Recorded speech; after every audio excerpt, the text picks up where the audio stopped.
Són 20 minuts els que falten perquè siguin les 9 del matí. La pregunta del dia fa referència a algunes de les coses que es van dir en aquesta reunió executiva del Partit Popular. Quins creieu que són els mecanismes de Rajoy per impedir la consulta? Aquest és una mica el gran titular, per bé que ningú va voler entrar en detalls, però el missatge era clar. És tot a punt per impedir que aquesta consulta se celebri. Quim Arrufat, bon dia i benvingut als matins de TV3. Molt bon dia.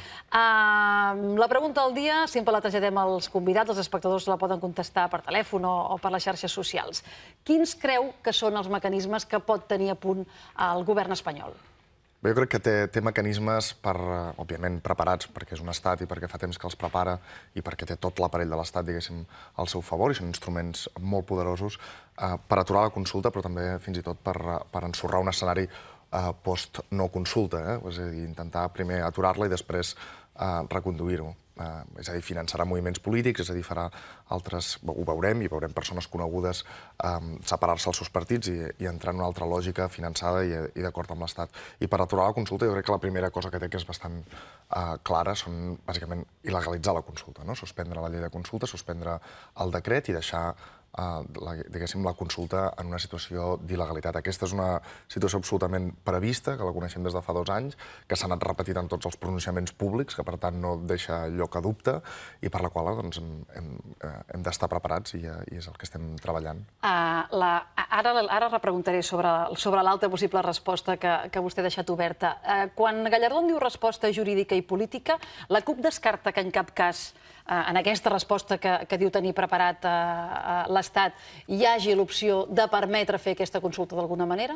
No, en absolut. És a dir, jo crec que no cal donar-li més voltes a una qüestió que l'han deixat clara per activa i per passiva, que la consulta no tindrà lloc, que la consulta serà prohibida, que els importa bastant poc que hi hagi un anàlisi rigorós de què és la llei de consultes i si és constitucional o no. Això passa per sobre a l'estat espanyol de qualsevol consideració jurídica. És sobretot una qüestió política, ho ha estat des del principi. Ho han dit desenes de constitucionalistes que han passat pel Parlament o que han estat escrivint articles que tot plegat és una qüestió política, no jurídica, i políticament la resoldrà l'estat espanyol via imposició. I nosaltres hem d'estar preparats des del minut zero, i ho estem des del minut zero, per afrontar una situació en què l'estat espanyol no ens dona opció legal a celebrar una consulta absolutament legítima, absolutament democràtica, i per tant l'hem de fer valdre pel pes de la democràcia, que és la gent. I quan parla vostè de mecanismes finançats i de gent que veurem abandonar els seus partits i sumar-se a aquestes opcions finançades, de què ens està parlant? Bé, jo crec que l'estat espanyol analitza qui conforma, sobretot socialment i parlamentàriament, la majoria sobiranista que s'ha aconseguit aquests 2 darrers anys, i calcula on pot fer maniobres, ja sigui a través de mitjans de comunicació, ja sigui finançant moviments polítics, etc., per desmuntar aquesta... És lògic, és un estat...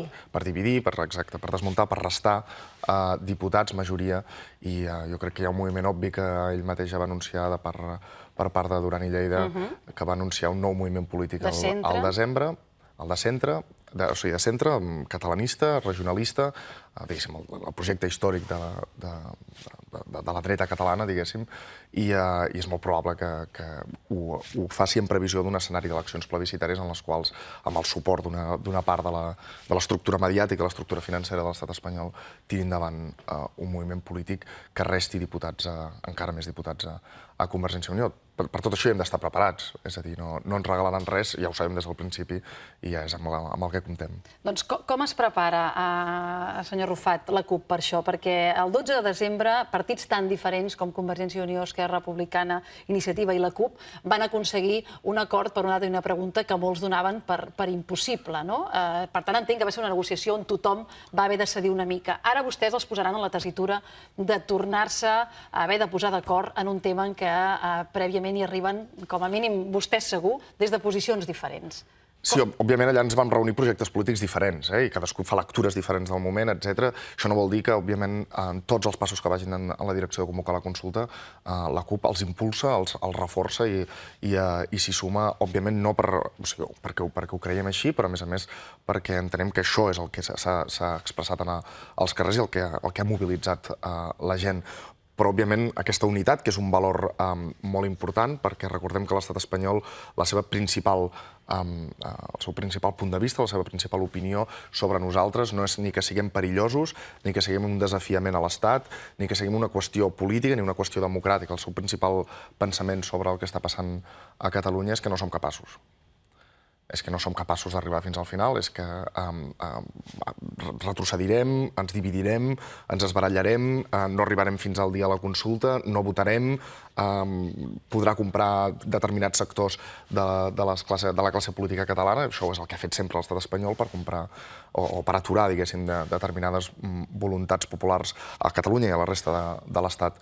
I d'aquesta opinió n'hem de ser plenament conscients, també.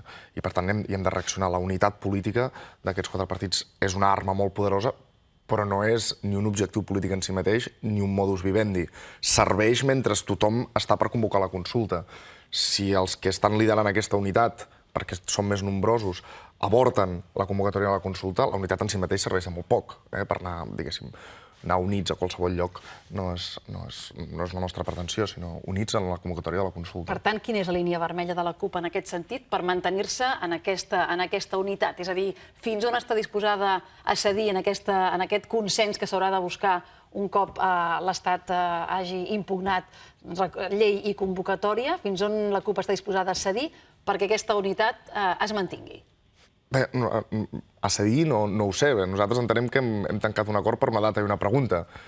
No sé on està la sessió aquí, no? La sessió en el sentit, si finalment no hi ha data ni hi ha pregunta, doncs entenem l'acord trencat. La sessió és que l'acord sigui s'acata la suspensió, encara que sigui cautelar, del Tribunal Constitucional i no es convoca, no es fa la consulta. Sí que es convoca, però no es fa. Però això no és una sessió, això és un trencament de l'acord. L'acord és sobre una data i una pregunta. Si no hi ha data ni hi ha pregunta, no hi ha acord. Per tant, en tot cas, s'ha de refer tot de nou. Parlem d'una altra cosa, parlem d'eleccions o parlem d'anar a gestionar l'autonomia o d'afrontar altres problemes, però això són altres qüestions. L'acord és sobre una data i una pregunta. I si es parla de data i es parla de pregunta, encara podem entendre'ns. Si no va haver el 9 de novembre i va haver una altra data, no és que sigui la casuística, no? Però si ens ventilem la data i ens ventilem la pregunta, tot el que s'ha acordat queda a zero. Si hi ha una altra data, li dic perquè això no és la primera vegada que es diu, va ser la pròpia vicepresidenta del govern quan a finals d'estiu va dir si no hi ha aquest 9 de novembre n'hi pot haver una altra. I recupero el concepte que és una suspensió cautelar a l'espera que el Tribunal Constitucional s'ho miri, això. Contempla la possibilitat que si l'acord pogués ser, si se suspèn el 9 de novembre, però s'espera a veure quina és la sentència definitiva del Tribunal Constitucional per poder fer-la o no més endavant, la CUP aguantaria aquest període de temps que es pugui obrir? No ho crec. No ho crec. L'acord és per fer-ho el 9 de novembre. Nosaltres sabem quina és la posició de l'Estat, sabem que aquesta posició no es mourà, sabem que serà la mateixa. Pensem que, a més, és d'un optimisme fora de lloc per tots els antecedents esperar, com fan algunes formacions polítiques, o voler esperar, voler endarrerir la consulta a unes eleccions generals a l'Estat espanyol. No es produirà si nosaltres no mostrem determinació. Si a la primera de canvi, al primer recurs, a la primera amenaça, els catalans i les catalanes i les institucions al capdavant no mostren la determinació necessària per plantejar que això és un dret innegociable, que això és un dret democràtic, és la voluntat popular, no ens farà cas ningú.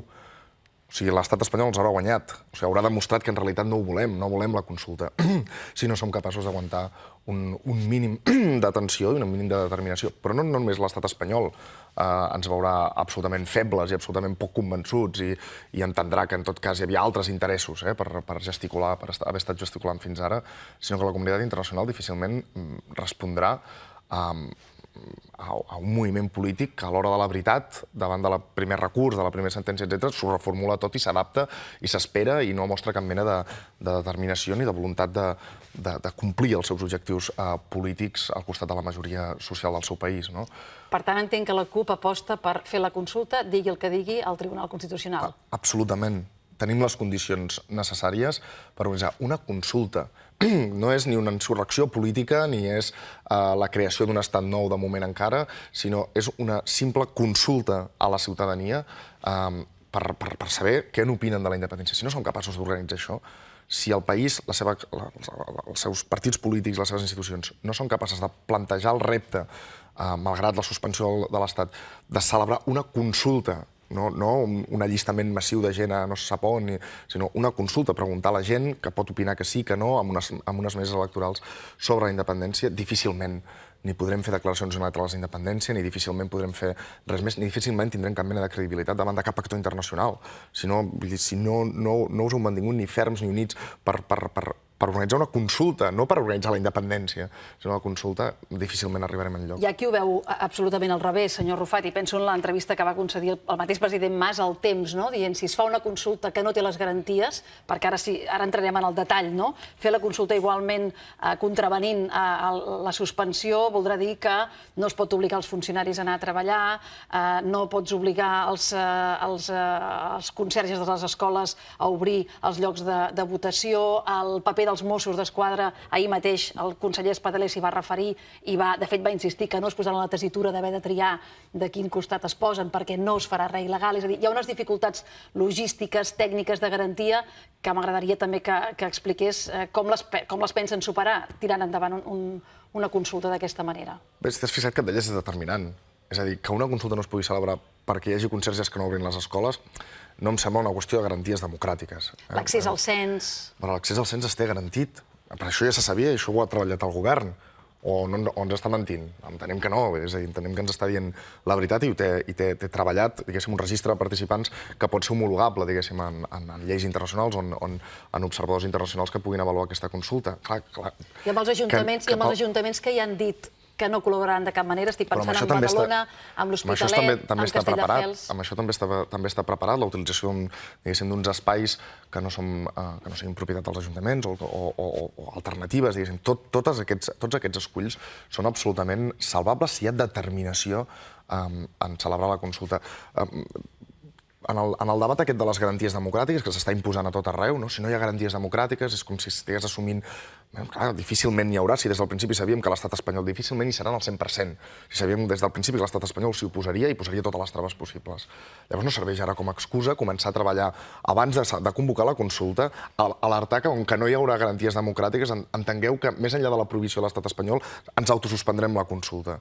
És una trampa molt gran perquè una consulta, ja dic, no un procés electoral, no un referèndum, una consulta és absolutament factible amb mecanismes propis. Hi haurà dificultats, hi haurà episodis, però una cosa que no s'avalua és el que deia abans, en una balança hi pot haver les garanties democràtiques, en l'altra la determinació, que les dues són analitzables a nivell internacional, les dues es mesuren, i és obvi que hem de celebrar una consulta amb les màximes garanties democràtiques possibles, perquè així ho hem d'analitzar a nivell internacional, perquè així s'ha de poder avaluar, perquè així ho hem de fer per la nostra pròpia població, però tan important com això és mostrar determinació i unitat en la consecució de l'objectiu polític de celebrar una consulta i mostrar quina és la majoria social, quina és la voluntat majoritària. Si l'acord que surt dels grups que tenen acordada data i pregunta no va en aquesta línia, la CUP sortirà d'aquest bloc, d'aquest pacte? Si s'anul·la la pregunta i s'anul·la l'acord, no és que surti la CUP, és que no hi ha pacte. Vaja, o sigui, llavors en tot cas tanquem la reunió i que fan una convocatòria per una altra història, a veure quina és. El que es pugui reeditar i que no sigui l'escenari que ara vostè ha dibuixat, la CUP no s'hi suma? Bé, hauríem de conèixer el d'allò, però en principi hi ha un acord. Si no som capaços de mantenir el primer acord, quina importància i quin valor li donem a la unitat? Perquè si és unitat per anar passejant-nos, diguéssim, pels platós i pel carrer, etc., no ens serveix de gaire. Els acords i la unitat es fan per complir uns compromisos. Nosaltres entenem els compromisos democràtics com els compromisos més alts que es poden adquirir en una societat i, per tant, els que més obliguen a posar tota la carn a la graella per complir-los. Si no, quin valor tenen llavors els compromisos polítics i quin valor tenen els compromisos democràtics? Unes eleccions plebiscitàries serien una sortida acceptable? Les eleccions plebiscitàries s'han de produir en el cas bàsicament d'una persecució tal de l'Estat, d'una intervenció tal de l'Estat, que facin materialment impossible la celebració d'una consulta. Però això no passa perquè nosaltres, abans que l'Estat la faci impossible, ens retirem de l'escena al·legant que no hi ha garanties democràtiques i, a més, dient-ho abans de convocar la consulta i abans de saber què farà l'Estat. Però unes eleccions plebiscitàries són, diguéssim, el símbol d'una derrota. d'una derrota, de no haver pogut aconseguir, o per deserció pròpia, perquè hàgim fallat nosaltres, o perquè l'Estat ho hagi posat tan possiblement difícil, que ens aboqui a unes eleccions plebiscitàries que serien en realitat una derrota, perquè quin resultat poden donar les eleccions plebiscitàries? Una altra majoria sobiranista? I què farà aquesta majoria sobiranista? Què hauria de fer? Tenim un problema, convocar una altra consulta. Tornar a iniciar el procés de convocar una altra consulta per arribar a la mateixa conclusió, però l'estat espanyol no canviarà. Porta molts anys igual, molts decennis igual, per no dir molts segles igual. No canviarà. Per tant, nosaltres què hem de fer? Fer una declaració unilateral d'independència i assumir el risc que això suposa, que probablement cap estat et reconegui perquè cap estat vol nous problemes o noves... Nosaltres tenim molt clar que el motor de tot plegat és la gent, és el poble mobilitzat, i la seva expressió en una consulta és el que ens assegura poder demostrar al món la nostra determinació, la nostra voluntat i els nostres principis democràtics aplicats en aquesta consulta. La resta, ara per ara, no són contemplables ni tan sols com a plans B.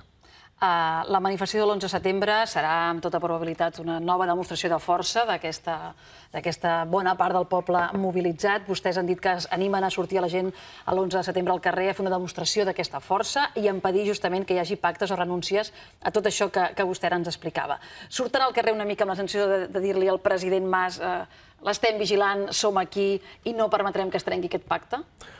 Sí, totalment. L'11 de setembre, òbviament, serà una festa, com ho ha estat els darrers anys. Serà un èxit i serà una mobilització impressionant. I d'aquí, diguéssim, felicitats a l'Assemblea Nacional Catalana per mantenir durant aquests 3 anys totes aquestes enormes mobilitzacions, i felicitats a tota la gent i tots els col·lectius que estan mobilitzant per donar-hi suport i per fer-la més gran. Però nosaltres, des de la candidatura Unitat Popular i des de l'Esquerra Independentista, òbviament omplirem aquesta mobilització i les que vinguin, quan se suspengui la consulta i quan passin altres esdeveniments, cada vegada més d'un missatge clar, no només de suport a la consulta i d'il·lusió, per dir-ho d'alguna manera, sinó també de pressió popular perquè no siguin una altra vegada les institucions, o sigui, no mori el procés que va néixer al carrer, va néixer les consultes populars i va néixer les mobilitzacions, passi com m'ha passat tan sovint, que neix al carrer, s'estructura institucionalment i acaba morint a la institució. Això no volem que passi, per tant hi haurà un missatge de pressió popular, de desobediència, de celebrar el referèndum tant sí com no, i que no sigui tan fàcil fer-se enrere i tan fàcil desmuntar allò que el poble ha trigat anys a construir i a guanyar als carrers. Estan segurs de quina força tindran al darrere davant d'una crida, per exemple, a més mobilitzacions o fins i tot a desobediència civil? Nosaltres no farem en solitari les crides. Que requereixi un compromís del ciutadà d'implicar-se? Nosaltres pensem que cada vegada hi ha més gent que, òbviament, assumeix la dificultat del moment polític, malgrat la il·lusió i tal, assumeix que l'estat espanyol en jugarà en contra, però està plenament convençut de la força democràtica d'un poble mobilitzat i es veu capaç de tot. Capaç de tot en el sentit democràtic, capaç de saltar-se la suspensió del Tribunal Constitucional, capaç d'arribar a posar les urnes, capaç de fer funcionar una consulta popular amb prou garanties democràtiques i amb una dimensió prou seriosa com perquè sigui considerada vàlida, si, òbviament, també el govern acompanya això, acompanya i lidera. Això, òbviament, difícilment podem celebrar una consulta si qui l'ha de realitzar se'n va a casa, i argumentant el que sigui. Per tant, aquesta convicció que nosaltres l'últim any hem observat que cada vegada és més majoritària, d'estar plenament convençuts de la força democràtica d'un poble, que és imparable, que si està mobilitzat i si tira endavant res no el pot aturar, i que ha de portar conseqüentment a pressionar, que hi hagi una pressió popular prou forta, amb presència massiva a l'11 de setembre, però també amb un missatge cada vegada més clar de que estem tots per la consulta, però també per pressionar a qui té la responsabilitat de convocar-la tant sí com no. Senyor Arrufat, el fet que 3 dels partits que donen suport a l'acord per la data i la pregunta hagin instat una comissió d'investigació pel cas Pujol afecta d'alguna manera aquesta unitat? Ho dic perquè ja s'ha parlat del cas de Convergència i Esquerra. El president Mas ahir es queixava en aquesta entrevista de l'actitud d'Esquerra.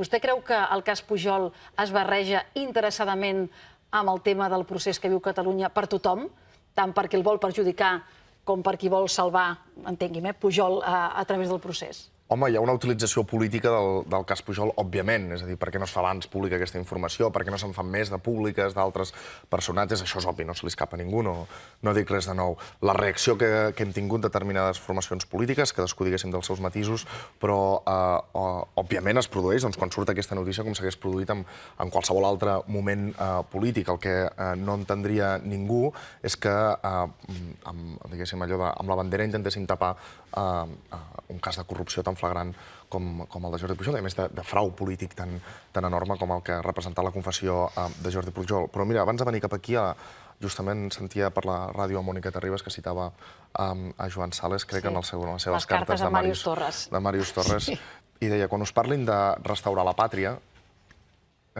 compta amb el filisteu que confongui restaurar la pàtria amb restaurar els seus negocis. I això és una qüestió que jo crec que, a més s'ha anat reforçant, o l'espanyolisme intenta reforçar, de fer entendre que la consulta no és en realitat un moviment democràtic, no és una qüestió política, és una operació de determinades elits polítiques catalanes profundament corruptes per tapar les seves vergonyes i nosaltres, en canvi, ho concebem justament al contrari. És un moviment polític per acabar amb les vergonyes que s'han estat tapant durant molts anys uns i altres, des de les cúpules de les institucions.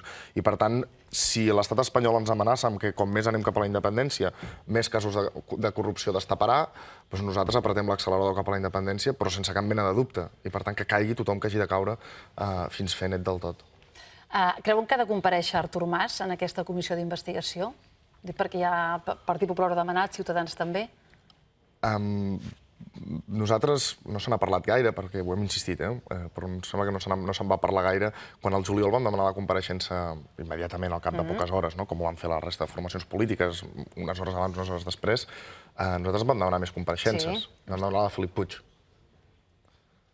Perquè nosaltres no ens creiem en absolut que determinats líders de l'estat espanyol, per no dir estructures centrals de l'estat espanyol, no coneixessin des de fa 30 anys tot el que amagava Pujol o el que encara amaga, diguéssim. Això ho desconeixem més. Però no ens creiem tampoc que ningú de la Generalitat, ningú del seu partit, no conegués el que amagava Pujol. I això és bastant més greu que el fet concret del frau fiscal que desvetlla Jordi Pujol. Per això és una cultura política de l'encobriment permanent. És una cultura política en la qual durant molts anys, i no sabem quanta gent, i no sabem per valor de quants diners i de quants fraus, s'han estat amagant vergonyes, secrets, negocis, i fent política pública en base als encobriments mutus que s'estaven realitzant. I quants acords del Majestic s'han tancat en aquesta clau? I en quins termes es discutien les negociacions per noves competències, per nous acords polítics, en quins termes s'opinava políticament si per darrere hi havia tot un entramat d'encobriments més propi, perdó l'expressió, però més propi de la màfia italiana que no pas de la política democràtica que mereix qualsevol país. Entenc que la de Felip Puig vostès la van posar sobre la taula. Jo li preguntava per la del president Mas.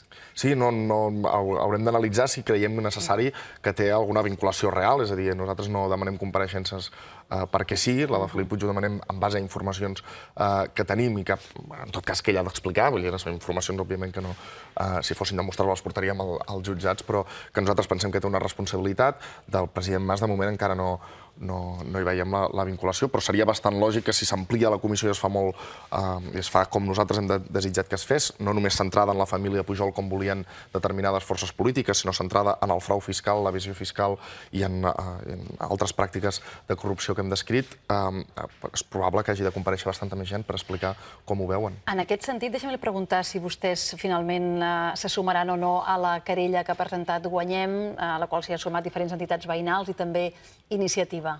Nosaltres ho estem estudiant, també incorporar-nos-hi o no, encara no hem pres la decisió, però estem també a l'espera de si s'amplia o no s'amplia a més persones, però encara ho estem estudiant.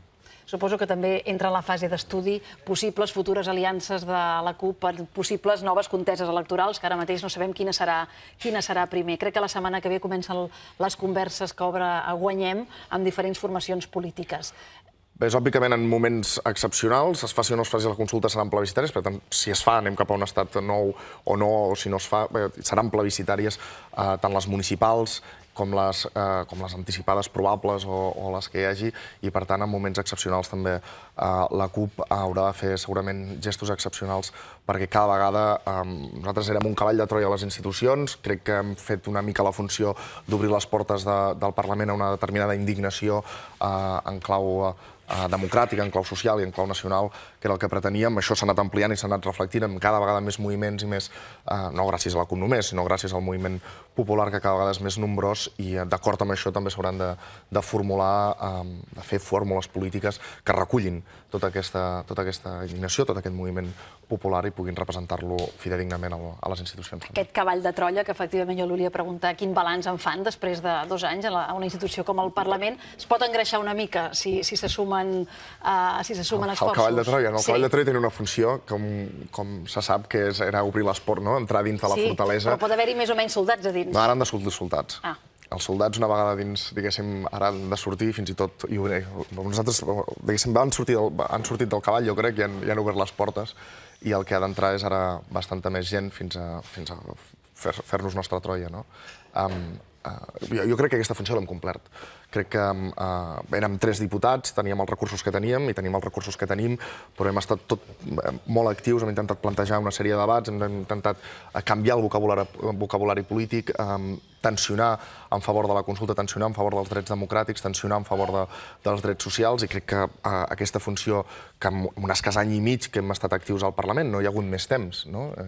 Fixa't que ja estic cloent l'etapa, perquè és probable que tot plegat no duri gaire més, aquesta legislatura, però crec que aquesta funció l'hem fet i ara vindran altres moments polítics en els quals es requeriran altres fórmules polítiques o fórmules polítiques renovades i ampliades per les properes conteses. Quim Arrufat, moltes gràcies per venir als matins. Tindrem oportunitat segurament de tornar-ne a parlar de tot plegat en aquesta tardor en què només l'agenda que està prevista ja és intensa, més els imprevistos que s'hi puguin sumar, ens donaran feina a tots. I tant. Gràcies i bon dia. Gràcies a vosaltres.